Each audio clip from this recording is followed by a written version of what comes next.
Hello, this is Ms. Julia of the Matteson Area Public Library District, welcoming you to our DIY pillowcase class, part 1 of 2.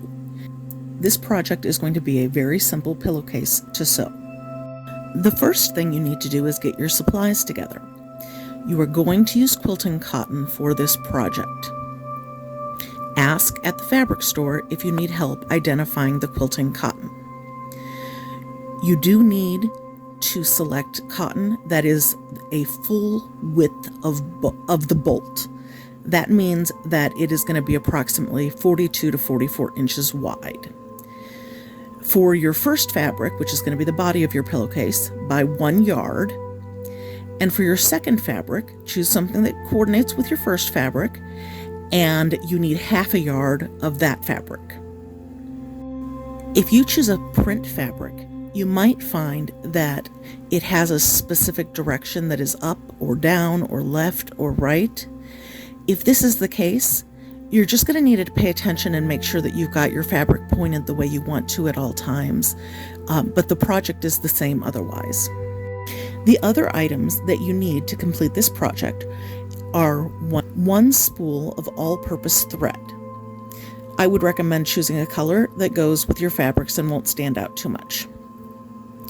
You'll need straight pins, fabric scissors, a seam ripper, because we all make mistakes, a flexible measuring tape for fabric.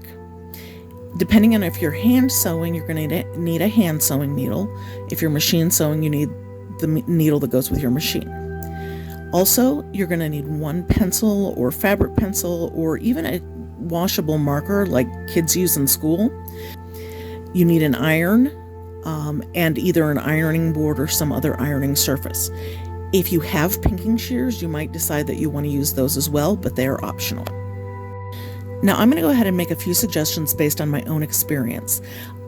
These are opinions of me, Ms. Julia, not of the Matteson Library. But when choosing scissors, you do want to have a pair that is specifically for fabric. If you don't have that already, I would recommend purchasing a new pair of scissors, and I personally like Fisker's brand the best, probably for being reasonably priced and also nice sharp scissors. Singer also tends to have a nice pair, but be cautious of the scissors that you find in big multi-sewing kits. They're not always very sharp. For pins, I like a long pin that has something on the end that you can grip, such as a ball. Just a reminder, if you're new to sewing and you're looking for needles, a hand sewing needle has the hole with that the thread goes through near the back end, the blunt end. And a machine sewing needle has the hole at the front near the sharp end. You can use what they call either all-purpose needles or universal needles, and I would get several because it's really easy to lose them. They're tiny. You can use a regular pencil to mark as long as the pencil is darker than your fabric. They do sell special fabric pencils in lighter colors, but I also like the washable markers that you can get in the school supply section. Just make sure your color contrasts with your fabric, because once you mark your line to cut, you need to be able to see it. In the Matteson area, we don't have a large number of independent sewing stores, so the places that I usually recommend people get started at are probably either Walmart, Joann, or Hobby Lobby. They're closest to us. They're going to have a pretty big selection of all the items you need.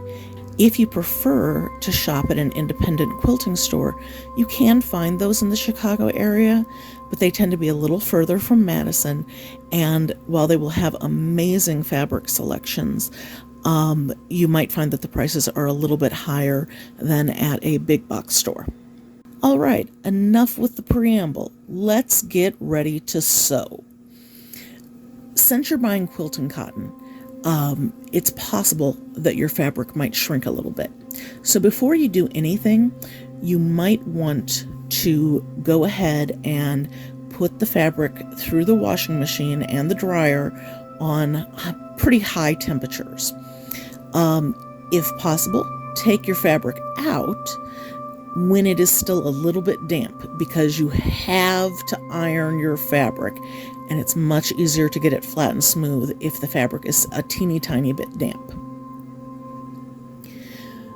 Sometimes we also need to make our fabric into a perfect square, and when cut quickly at a store, sometimes it's uneven. So make sure that you have a 90-degree angle. You want to have fabric A end up being 27 inches long total.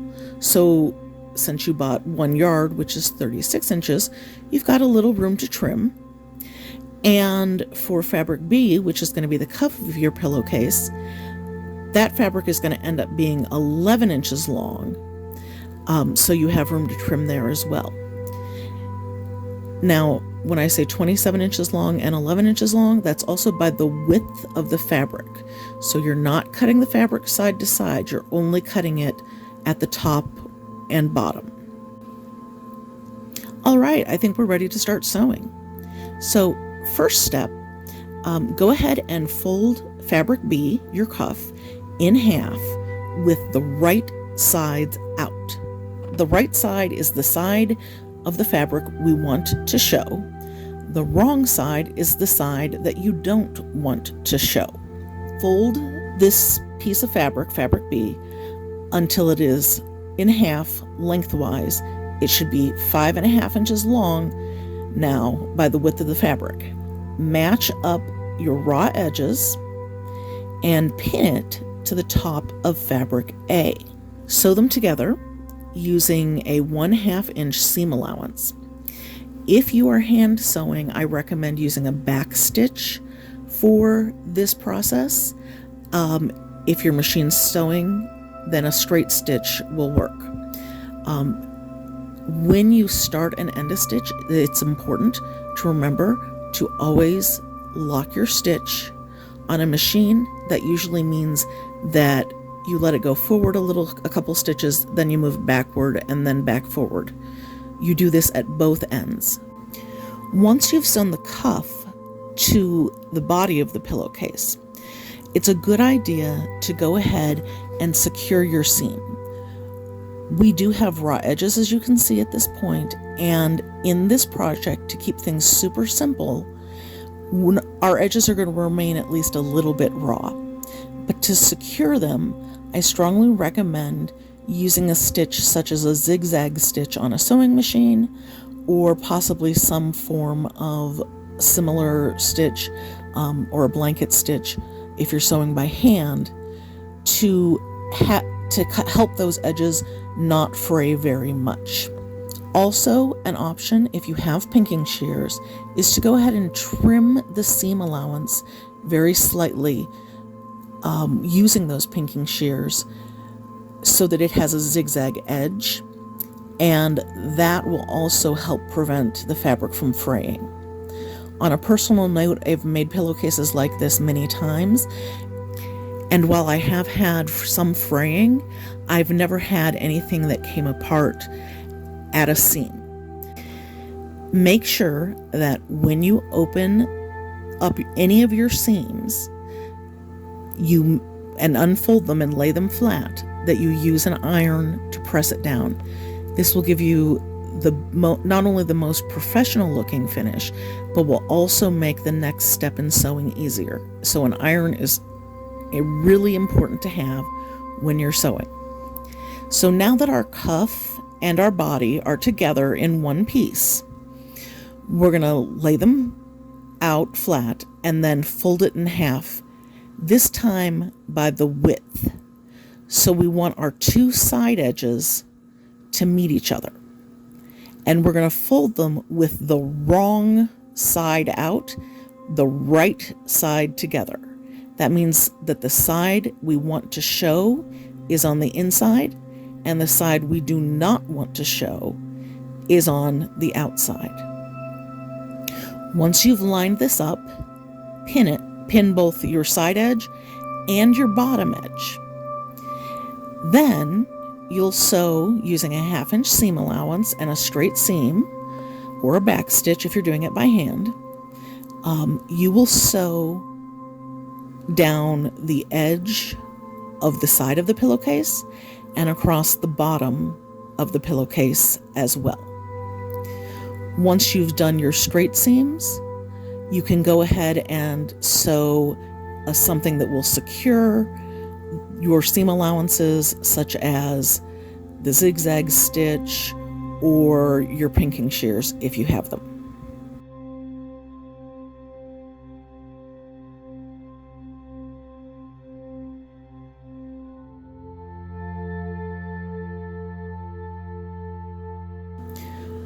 Once you've secured your seams, all you have to do is turn your pillowcase inside out, and you are done with this project.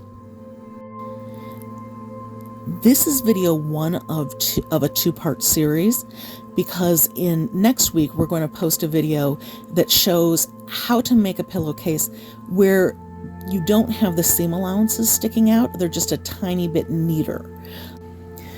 Be sure to check the description for additional instructive videos about sewing particular kinds of seams, as well as the library's contact information and a link to a written tutorial for this project.